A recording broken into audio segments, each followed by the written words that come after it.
ایک روایت میں آپ کے سامنے پیش کرتا ہوں، شعبان کی عظمت کیا ہے سنیے۔ اس میں جو روایت ہے تفسیر ساوی میں فرماتے ہیں کہ رسول کریم صلی اللہ علیہ وسلم 13 شعبان کی رات کو کھڑے ہوئے،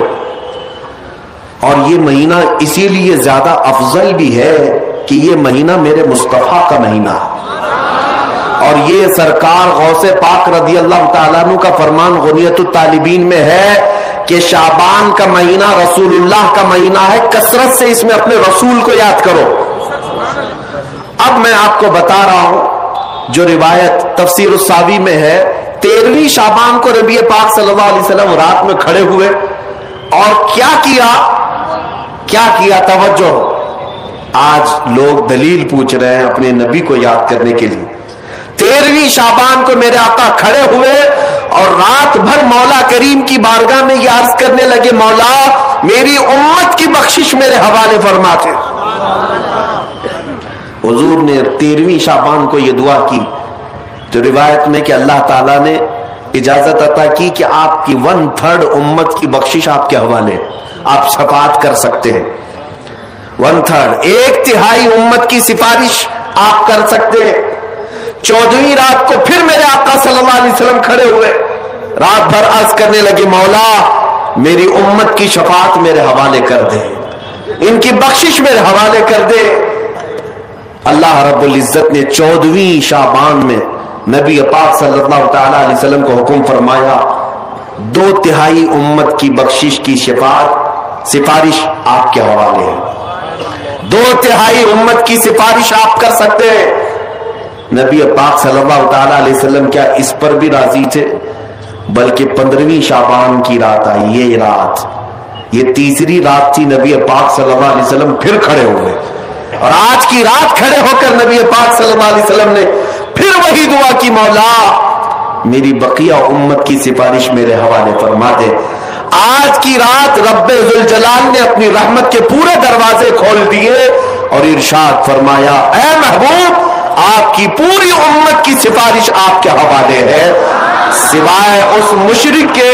سوائے اس کافر کے جو آپ سے منہ پھیر کر بھاگتا ہے، اس کی سفارش آپ کے حوالے نہیں، اس کا حساب تو اللہ قیامت کے دن خدا تک لے گا۔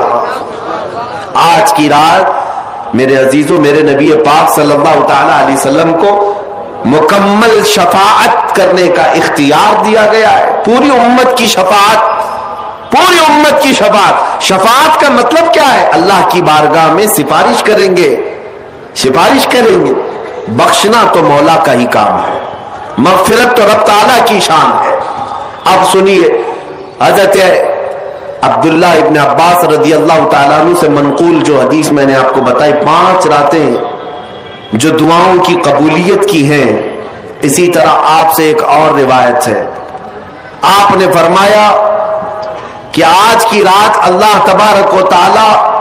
اتنے لوگوں کو معاف فرماتا ہے، یہ ترمذی کی حدیث ہے، اتنے لوگوں کو معاف فرماتا ہے کہ بنو کلب ایک قبیلہ تھا جس کی بکریوں کے بال ہیں، اتنے لوگوں کو اللہ جہنم سے آزاد فرماتا ہے۔ یہ ساری حدیثیں پڑھنا چاہیں تو کتابوں میں موجود ہیں، میں آپ کو صرف چکھا رہا ہوں اس لیے کہ آپ بھی یاد نہیں رکھیں گے۔ الحمدللہ یہاں پر سنیوں کا مجمع ہے اور اکثر ہمارا معمول یہی ہے، ہمارا تو معمول یہی ہے، بہت سارے لوگ، ہم اپنوں میں یہ نہیں کہتے کہ جو لوگ یہ کہتے ہیں میلاد کہاں سے ثابت ہے، شب برات کہاں سے ثابت ہے، شب قدر کہاں سے ثابت ہے، تو ہم تو صرف پہلے لفظوں میں صرف اتنا ہی کہتے ہیں، یہ تو صرف سنیوں کی قسمت سے ثابت ہے، یہ ہماری قسمت میں لکھا ہوا ہے، یہ ہماری قسمت میں لکھا ہوا ہے کہ اللہ تبارک و تعالیٰ یہ موقع عطا فرماتا ہے گاہے بگاہے اور بندے اس کو یاد کر لیتے ہیں۔ عزیزان گرامی اوقات، اور ایک حدیث، کیا قبرستان جانا چاہیے نہیں جانا چاہیے، اس پر بھی بڑے اعتراضات ہیں۔ خزانۃ الروایات بحوالہ فتاوی رضویہ شریف اعلیٰ حضرت نے بھی نقل فرمایا کہ آج کی رات روحیں تمہارے گھروں میں آتی ہیں، قبروں پر جتنے بھی